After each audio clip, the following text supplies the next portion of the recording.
సంక్రాంతి వచ్చిందంటే చాలు అప్పాలు మొదలు పెట్టడమే. ఇక ఒక్కొక్కరి ఇంట్లో ఇక మొదలవుతూనే ఉంటుంది అప్పాలు చేయడం.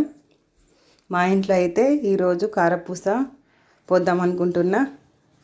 గారెలు చేద్దాము అనుకున్నా, కానీ మా పిల్లలు కారపూస కావాలి అన్నారు. అందుకనైతే పిండి తడుపుతున్నా కారపూస చేయడానికి. నువ్వులు, అల్లం వెల్లుల్లి పేస్ట్ సన్నగా తరగాలి, లేకపోతే కారపూస మిషన్లో రాదు. అందుకని సన్నగా తరిగేసాను. ఇక ఇందులో కొంచెం పెద్ద ఉంది కాబట్టి అది తీసేస్తున్నా.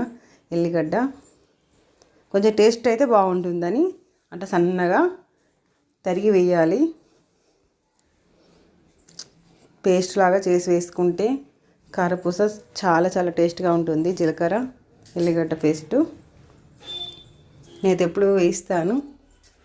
నువ్వులు, సాల్ట్, బియ్యపిండి ఇవన్నీ కామన్. శనగపిండితో కూడా చేస్తారు, కానీ నేనైతే బియ్యపిండితో చేస్తున్నా.